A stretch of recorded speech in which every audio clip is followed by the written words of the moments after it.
Get out the insurance cards, get out the co-pays. The office is open, my friends. Brought to you by drroto.com.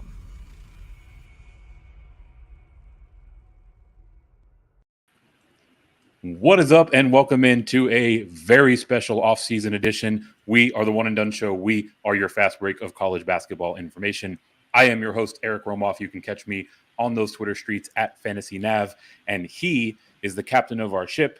He is counting down the days. We're down to a number of weeks now before college basketball kicks off. He is making his lists. He's checking them twice.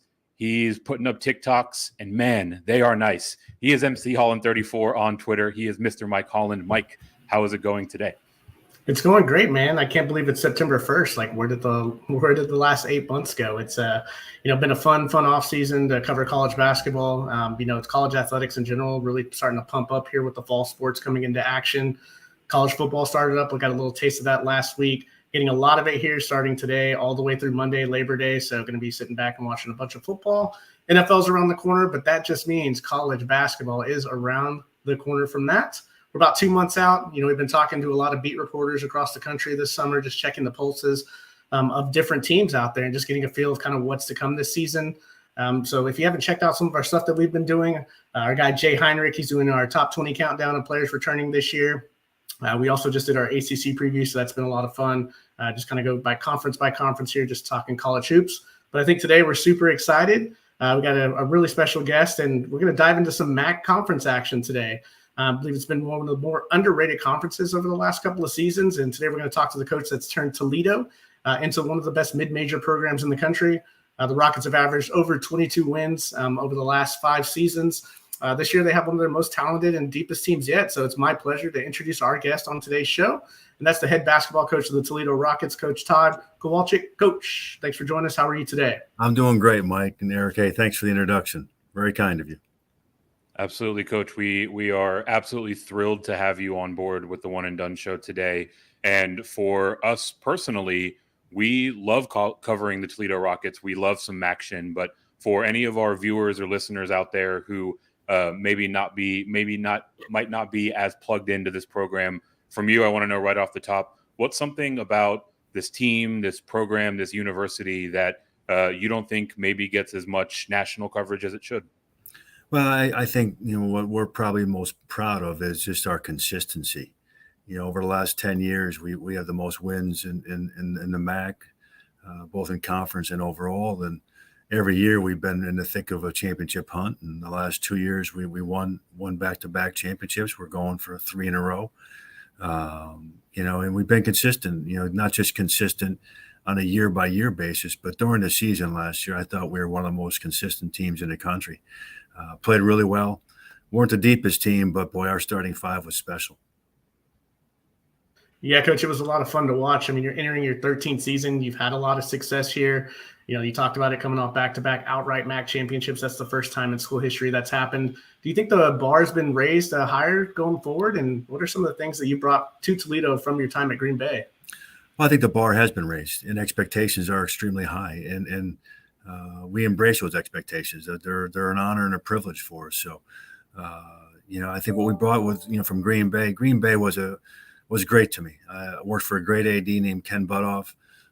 Really taught me a lot. Was a great mentor, and was a fantastic athletic director. And had an opportunity to build a really good program up there. And then came here and you guys probably don't remember in 2010 how bad his program was. I mean, you talked about how we're one of the best mid-major programs in the country. Well, we were the worst mid-major program in the country in 2010.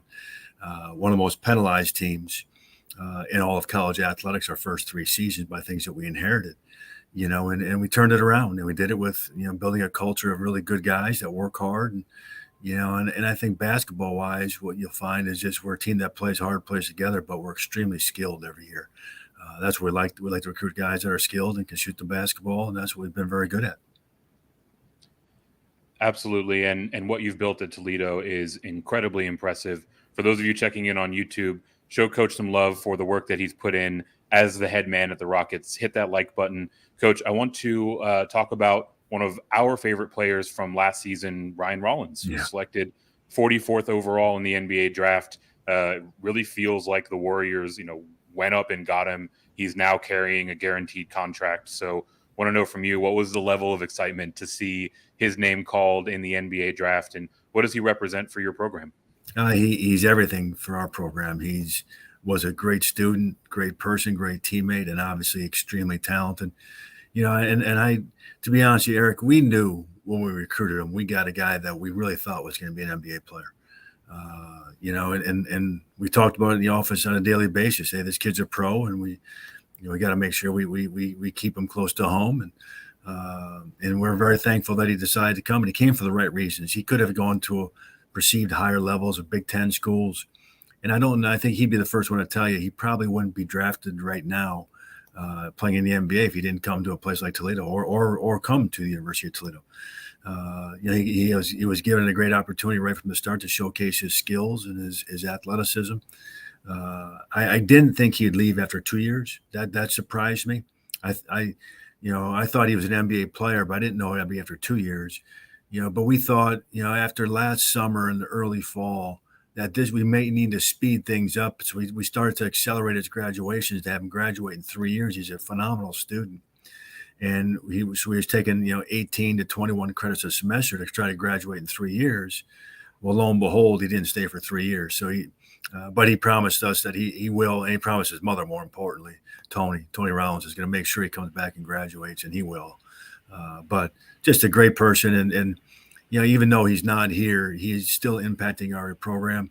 What really good recruit would not want to come and play at the University of Toledo after what, hey, you can become a pro here just like you can become a pro at Duke and Carolina. What they need to be a pro is opportunity. They need time. They need the ability to make some mistakes and not be pulled out for them as a freshman. And when you come to a great mid-major program like this, that can happen. Yeah, so Coach, I got to ask you though, losing an NBA caliber player is not easy, but it also helps when you get 4 returning starters. So, one player we see making a jump this year and that we've talked about is Ray J. Dennis. Is he set to step into a bigger role with the absence of Rollins? He's gotten so much better, Mike. I can't say enough good things about him. He's going to be he's going to be able to play professionally, hopefully for as long as he wants. But I'm going to hire him. I think that highly of him. He's going to come back and be my assistant coach. The day he retires, I got a spot for him, and not just a entry-level position. He's going to be a full-time assistant from day one. He's that good, that talented of a coach on the floor. But he's gotten so much better. And I think also when you don't have Ryan Rollins, it gives those types of guys like Ray J and Seth Milner and JT Shoemate and returning starters Raheem Moss, those 4. Now they all get a little more time to showcase their abilities and skills. So I think they've all taken that as a challenge in a good way. They miss Ryan. They love Ryan, but they've all become better basketball players maybe because Ryan's not here. It just gives them more of an opportunity to do what he did. And Ray J clearly is at the forefront of it, and so is JT and Seth as well. Man, Ray J, you've got a job waiting for you whenever you're ready for it. And getting to know his game, right? He very much so seems like one of those floor general types. So makes sense that there's a fit there in the coaching ranks for him. A couple of guys I want to talk about. You actually teed him up beautifully. Shoemate, Milner combined to be maybe the best front court in the entire league. So what makes that pairing so special, and can they also take a step forward in the year to come? Well, they clearly, Eric, were the best front court in the MAC last year. Now, maybe people didn't consider them that because they're really not post players. But if you look at their numbers and their efficiency, there's no team in the league that produced at the 4 and 5 position as well as those two did. Now they're both, Seth's more of a tall 3, JT's more of a stretch 4.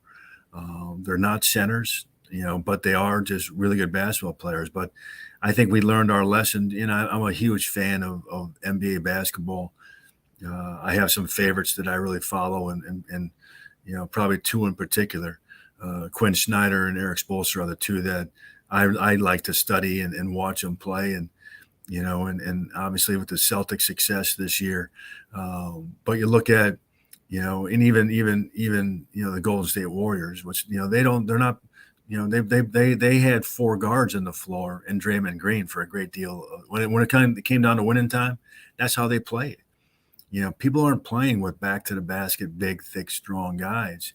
And what Steve Kerr has done with playing smaller guys and just they're basketball players, regardless of position. And my assistant coach, Jeff Massey, talks to our team about this all the time because guys are worried about, hey, where are you going to play me, coach? They're worried about what position. They're worried about how many shots, how many minutes, all that stuff. And Massey always tells them, guys, there's only two positions in a game of basketball. That's all there is. It's on the floor or on the bench. So figure it out. That's all there is. And if you can get on the floor, you got one of the two positions in the game. So be happy about it. Well, for me, Coach, I'm excited to see that front court play again. It's going to be definitely an exciting time to watch. But I got to ask you about the MAC as a whole.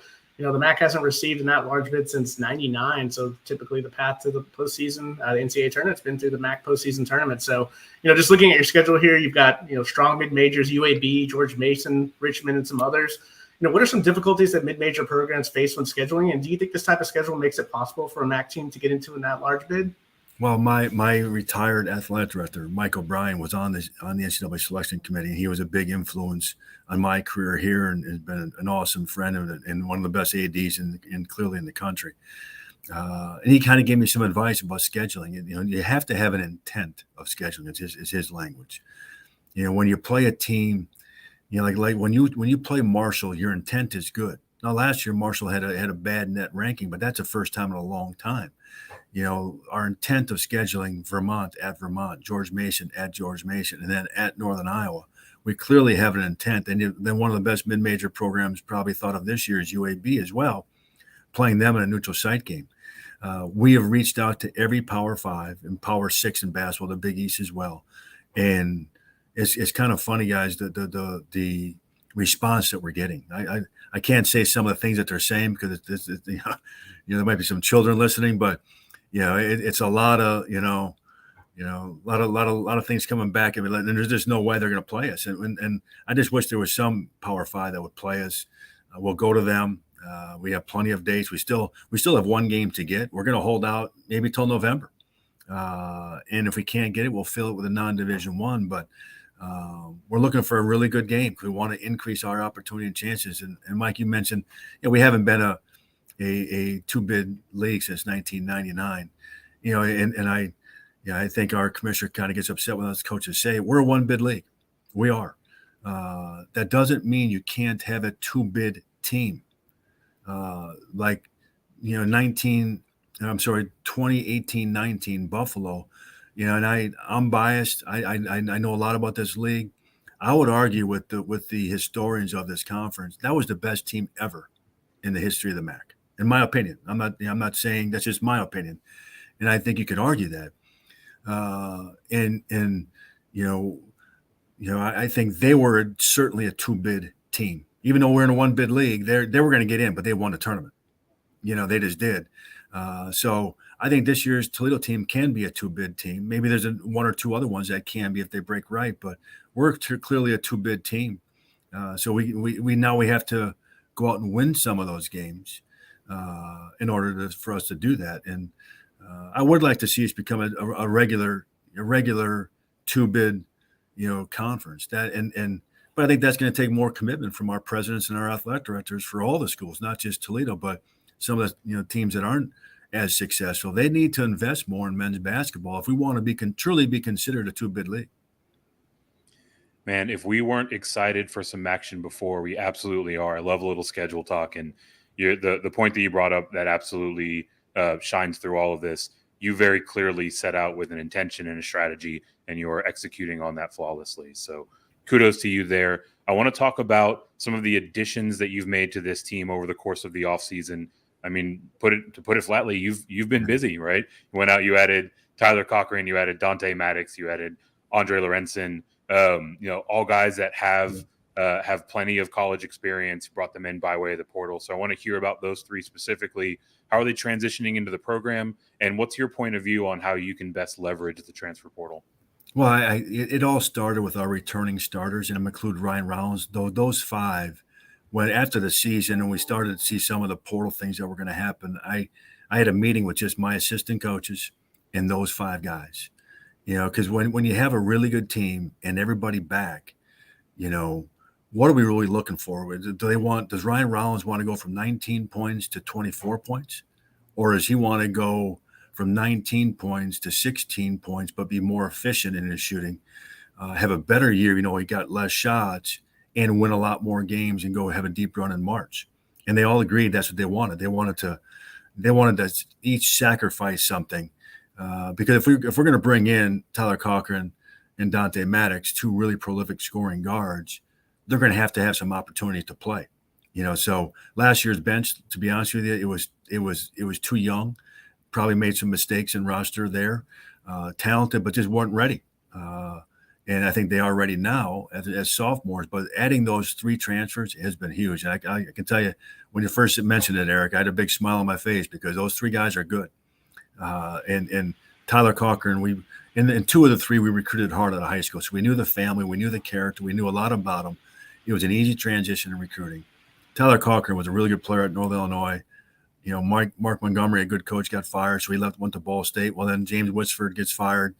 The poor guy has, he can't catch a break with that. But now he's got stability here at Toledo.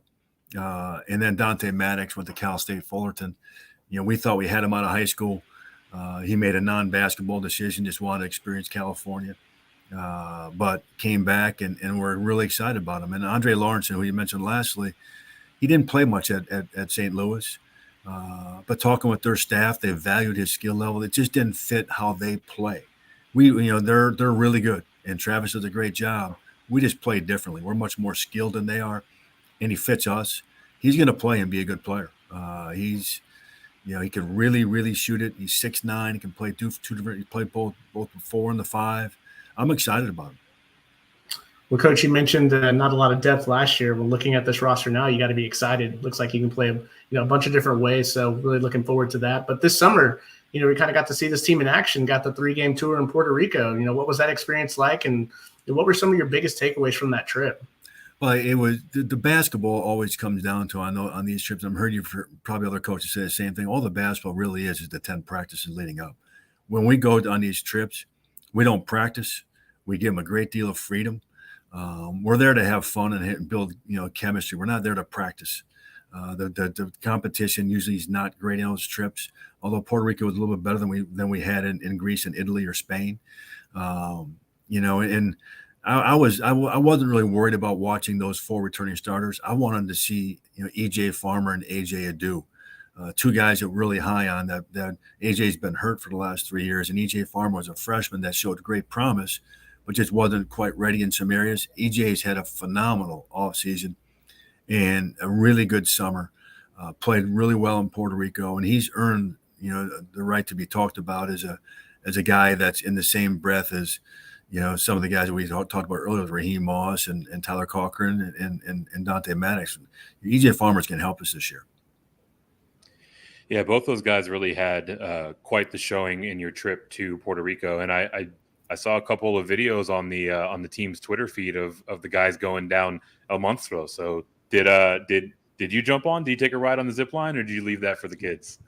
It was a great experience. We first of all, we traveled with 43 people. Now, when you go on a zip line course, you can't make somebody do that. Sure. So we had a pregnant wife and her husband, Jordan Lauf, and his wife stayed behind, and 2 players because they have a fear of heights, but everybody else went. And it was one of the highlights of the trip, that and the snorkeling adventure. But they have what is called the Monster, which is 1.5 miles long. It's the fastest and longest zip line in the world, going 90 miles an hour face first. I'm not sure I was tough enough for that, but my 9th grade son and my wife did it, and they loved it. I went on a different one with half the guys went on the Monster, the other half went on a 7-course zip line where you can stand up, but that you still went 60 miles an hour, and you're still. I prefer to look around and see things and see the beauty. Mm-hmm. Where you're in the Monster, you're going so fast, you're really kind of just holding on for dear life and experiencing the speed. But the zip line was awesome, really was. I'd highly recommend it to anybody. You are a braver man than I. I might come up with a little back injury or upset stomach the day it was to go link up to that, but certainly looked like it was a lot of fun. Coach, I want to hear a little bit about a day in the life, right? We know that you have taken to yoga recently. Are you still hitting the yoga mat pretty frequently? And is there a pregame meal or ritual or routine that really gets you into that winning mindset? Both good questions. First of all, the yoga has been a big impact on my life.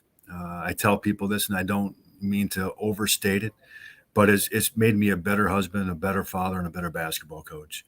I went to it for the physical. I've stayed for the mental. I've been addicted to it since the fall of 2018. So now we're approaching the fall of 22. So that's almost 4 years. I have over 900 in-studio sessions in less than 4 years. And that doesn't count when I do it with the team or when I do it on my own. When I'm at the lake or whatever, I do it, so I'm well over 1,000, probably 1,100 even. So I do it on a daily basis.